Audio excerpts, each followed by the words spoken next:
Cuando yo necesito estudiar un universo que no puedo tener a mi alcance a la totalidad de sus miembros, como pueden ser, por ejemplo, los estudiantes de una universidad, lo que se requiere hacer es un estudio por muestreo.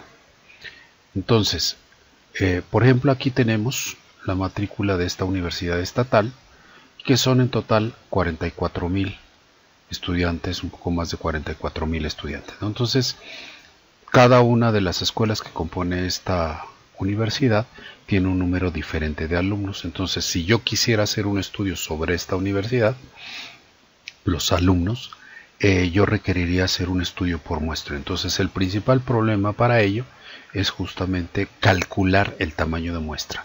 Antes que diseñar el cuestionario, antes que todo esto, tengo que resolver ese problema. Entonces, el ejercicio que vamos a hacer hoy es precisamente eso: cómo se calcula el tamaño de una muestra. Y para ello vamos a necesitar ¿qué elementos? Bueno, para calcular el tamaño de una muestra de una población infinita. En estadística, ¿qué significa infinita?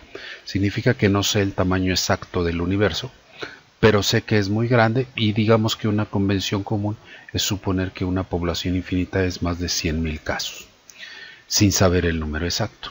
Entonces, para una población infinita, el tamaño de muestra va a ser igual a z al cuadrado por p por q dividido entre e al cuadrado. ¿Y qué es esto? Bueno, la muestra va a ser igual a ¿qué? A la confianza, al nivel de confianza que yo voy a utilizar, por la probabilidad de ocurrencia al cuadrado, multiplicado a su vez por la probabilidad de no ocurrencia de ese evento al cuadrado, dividido entre error al cuadrado. Y entonces, para ello, ¿qué necesitamos? Bueno, pues necesitamos los valores que corresponden para este caso, ¿no? Para estas fórmulas. Y entonces lo que tenemos es lo siguiente.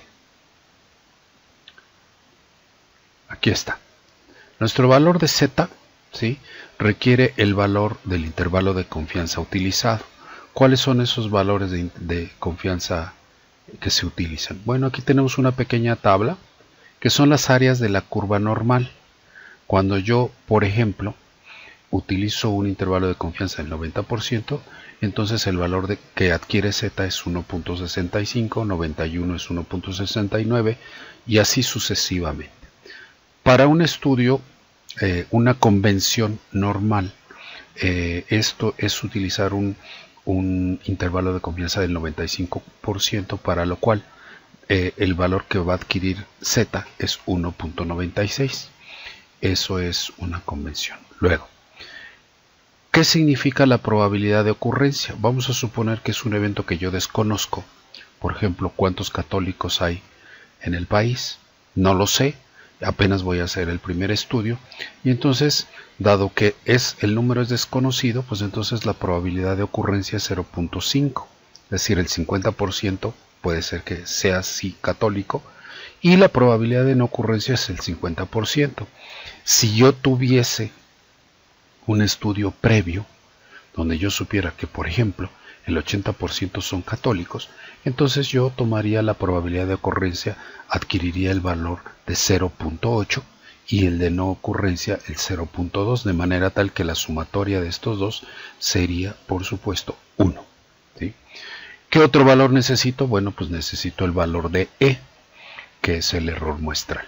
Y entonces aquí tenemos, ¿no?, qué valores adquieren cuando E, ¿sí?, que es el error muestral, tiene 5% hasta 1%. ¿Sí?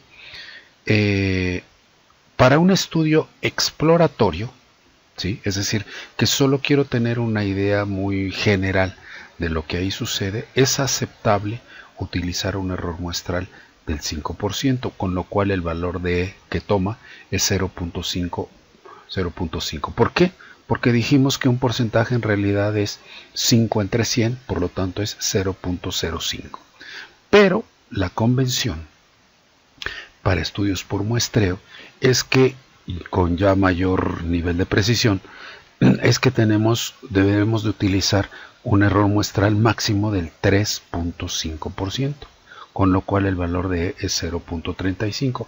Por supuesto que sería deseable, por ejemplo, utilizar un valor de E de un error muestral de 2.5%, con lo cual el valor es 0.25. Ya si queremos mayor precisión podemos utilizar un valor de 1 o de 1.5 o de 1%, ¿no? Entonces, para calcular entonces el tamaño de una muestra para una población infinita, ya habíamos visto la fórmula. En el Excel se resuelve así, ¿no? Que es entonces z al cuadrado. En el caso de este software que es el Excel, el símbolo de cuadrado, el exponencial es esta como flecha hacia arriba, ¿no? Va a ser igual a z al cuadrado por p por q dividido entre e al cuadrado. ¿Y cuál es el resultado de esto? Bueno, pues son 784. Es decir, si yo quisiera hacer un estudio por muestreo para una población infinita, el número de casos mínimo utilizando un error muestral del 3.5 y con un intervalo de confianza del 95% serían 784 casos. Pero si yo sé el tamaño exacto del universo, entonces debo de aplicar un factor de corrección de población finita, ¿no? En este caso, como habíamos mencionado, se trata de los estudiantes de esta universidad pública y que son 44.867. Entonces, la fórmula para calcular el tamaño de muestra con su factor de corrección de población finita va a ser igual a m, ¿sí? Que va a ser igual a el tamaño de muestra de población infinita, ¿sí? Dividido entre 1 más, ¿sí? La muestra menos 1 dividido entre la población finita. Entonces, ¿qué significa esto? Entonces, el factor de corrección va a ser igual a la muestra de población infinita menos 1 dividido entre, y se abre un paréntesis, 1 más, se abre dos paréntesis, el tamaño de la muestra de población infinita menos 1 dividido entre la población finita, ¿sí? Esta sería la fórmula que vamos a utilizar, ¿no? Entonces, ahora si lo aplicamos ya directamente en el Excel, aquí está, ¿sí? Nosotros aplicamos nuestra fórmula y entonces esto va a ser igual a ¿qué? Ahí está, ¿no? Entonces va a ser igual a la muestra menos 1 dividido entre un paréntesis, 1 más, dos paréntesis, muestra menos 1 dividido entre la población finita y se cierra con tres paréntesis. Y resulta que para 44.759 casos sería un tamaño de muestra de 770. ¿Sí? ¿Qué sucede si yo disminuyo el error muestral? Por ejemplo, vamos a suponer que yo quiero trabajar con el 2%. Simplemente le cambio aquí el valor de E a 0.02 y resulta que para un estudio con 2% de error muestral necesitaría yo aplicar 2.278 casos. ¿De acuerdo? Ahora, ¿para qué nos sirve conocer o determinar previamente el error muestral? Nos sirve, por ejemplo, para incluso la interpretación de los resultados.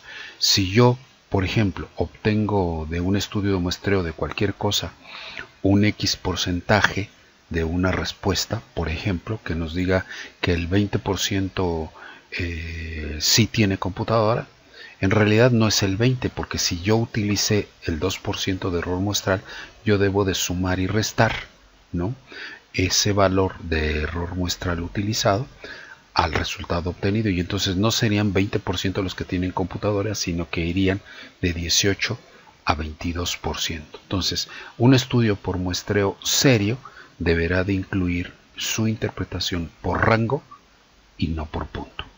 Entonces, ¿qué hacemos? Vamos a suponer que yo quisiera trabajar con estos 2.278 casos.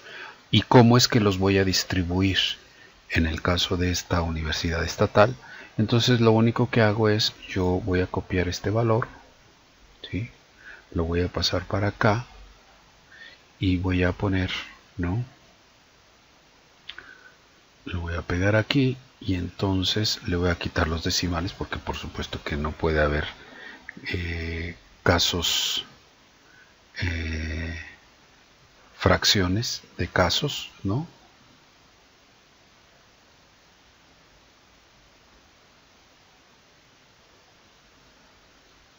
Ahí está, 2278, ¿no? Entonces, incluso, dado que esto es una fórmula, yo creo que es conveniente mejor ponerlo manualmente. Y entonces lo primero que tengo que hacer para distribuir, dado que cada una de las facultades, escuelas, son de tamaño diferente, lo primero que tengo que hacer es sacar el porcentaje. Y entonces le digo así, es con nuestra fórmula simple de porcentaje, es la cantidad por 100, la cantidad parcial por 100 entre la sumatoria de todos los casos, pero constante con F4, y ahí está, ¿no? Y entonces copio mi fórmula hacia abajo y ahí está. Este es el porcentaje, ¿no? Por ejemplo, la Facultad de Antropología solo tiene el 0.8% de los casos, mientras que Arquitectura es el 3.5% de los casos, ¿no? Entonces, ahora lo que yo necesito es distribuir cuántos casos tengo que aplicar en este muestreo, ¿no? Para cada una de las facultades. Entonces va a ser igual a el porcentaje por el número de casos constante entre 100 y me da 18, y ahora copio hacia abajo. Y entonces, si esto es cierto y si es correcto, entonces si yo sumo todo esto, me debiera de dar exactamente el número de casos, que es 2278, y observarán que esto es así.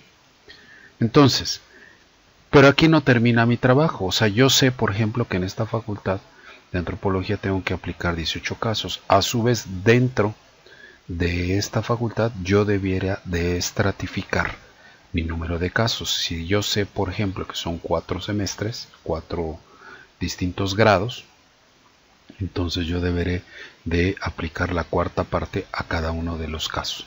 Y dependiendo pues del tipo de información que yo posea del universo, es que yo debiera de hacer esa división, esa estratificación, para que nuestra muestra quede correctamente distribuida, ¿no?